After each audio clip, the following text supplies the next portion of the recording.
Hello, I'm Mary, and this is Towering Light. I give a conservative take about the world around me. So my social media links will be provided, my Substack, and my email. Alright, so audio platforms. I'm on Audible, Amazon Music. I'm on Pandora, Spotify for podcasters, Overcast Pocket Cast, iHeartRadio, and I'm looking to grow to where you enjoy your content, particularly podcasts, that is. I'm on that. So this is the last part of folk music. I'm going to talk about how studying, people who pursue it scholarly, how the aspects of doing that and the preservations. All right, so let's dive in.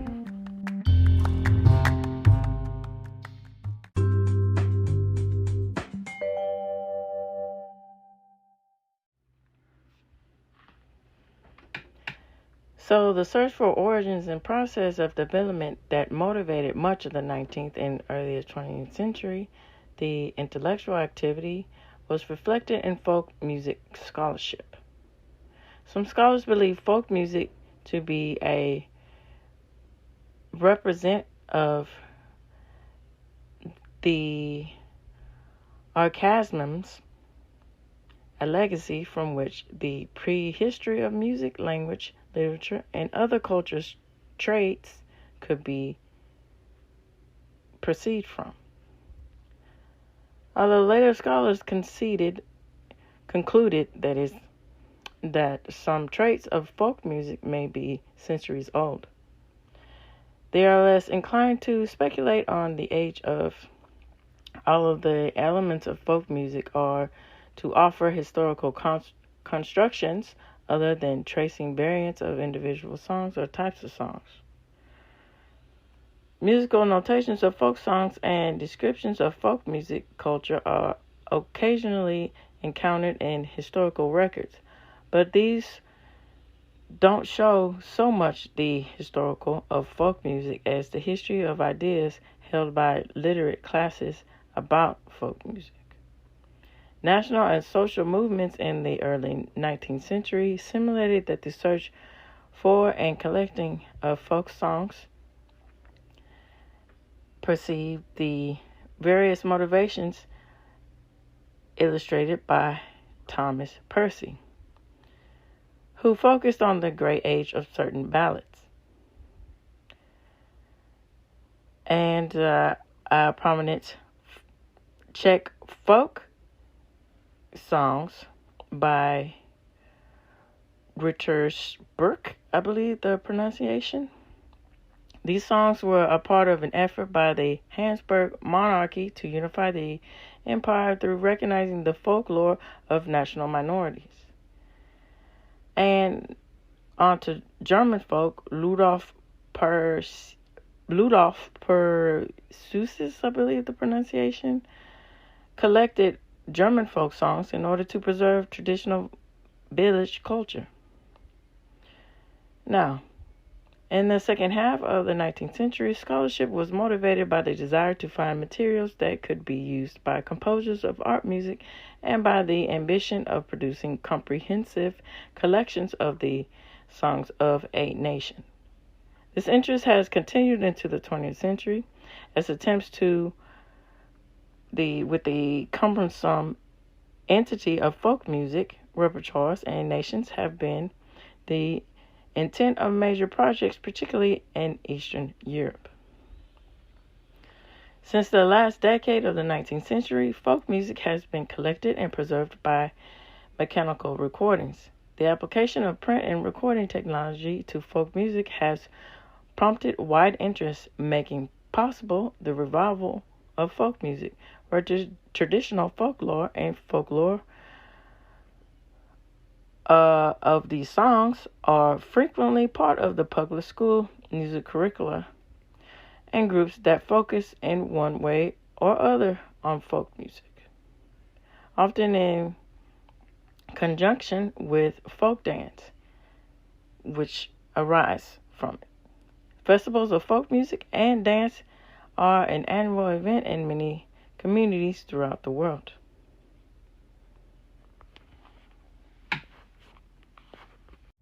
Okay, so before I get into the other parts and the last part of talking about the study of folk music, I'm going to make these announcements and the explanations for the upcoming introductions that I'm going to do right now about American folk artists and international folk artists. I think it's good to do this so all of you can get the different themes that these musicians are talking about through their songs and the particular writing styles, the particular message.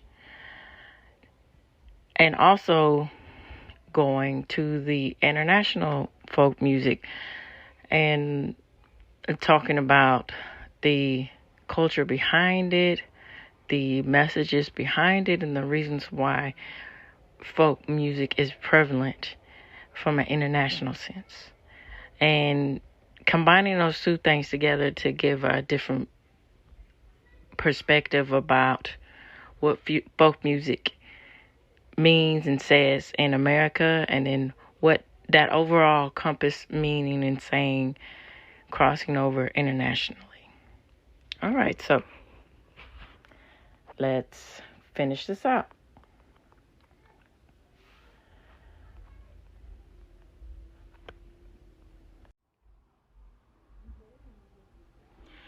The literature on folk music consists primarily of songs and their text collections of individual countries or regions, even of individual singers. Some works have endeavored to integrate and compare the various styles of folk music and Western culture, and scholars have begun to produce theoretical works and studies of music in historical and contemporary culture contexts. Many researchers have analyzed the use of folk in the material and of art music. Major scholars in the history of folk music research include Bartók, who pioneered in making large collections of Hungarian, Romanian, and Slavic songs, and in transcribing them accurately in musical notation. Cecily Sharp, who recognized the importance of collecting folk songs, there is Anglo-Americans, Walter Wirja, who showed that some tunes are found throughout Europe, and Samuel B. Bayer, who established the concept of tune family.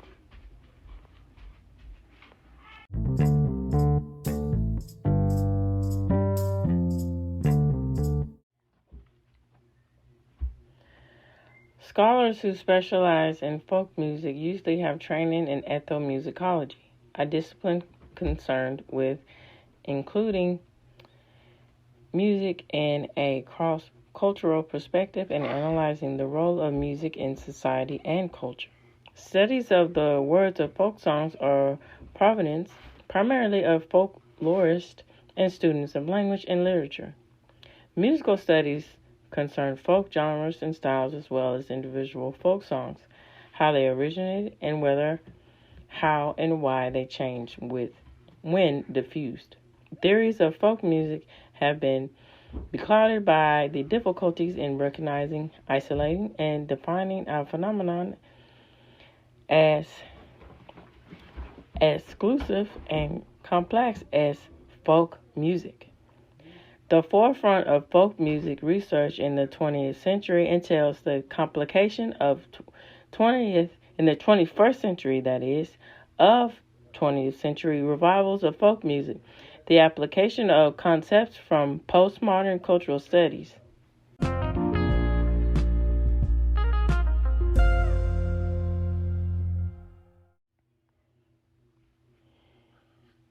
Now, to also note, included with the applications of postmodern culture studies as follows: gender studies and critical theory. Now, combining all of these towards folk music, the political stance and national movements help to merge these things together to understand the nature of folk music in the present. And it is inseparably from other kinds of music. So, from a scholarly point of view, the aspect of gender and critical theory is infused in this to explain folk music. And it's very interesting to me because to each his own, but getting into the issues with gender studies and critical theory, particularly critical of different races, sometimes is included in that. I think it strips away from the message of folk music, but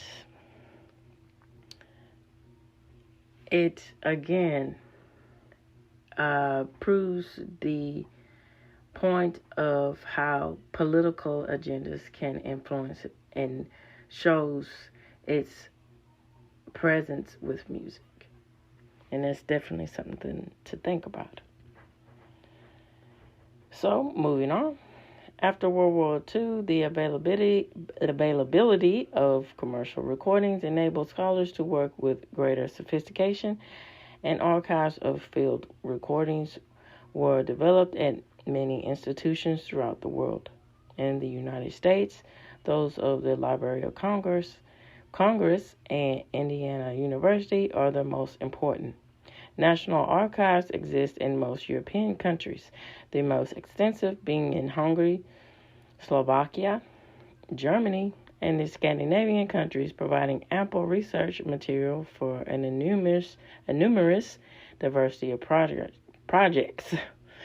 Research has usually dealt with authentic, whereas older material not heavily influenced by urban popular music and the mass media.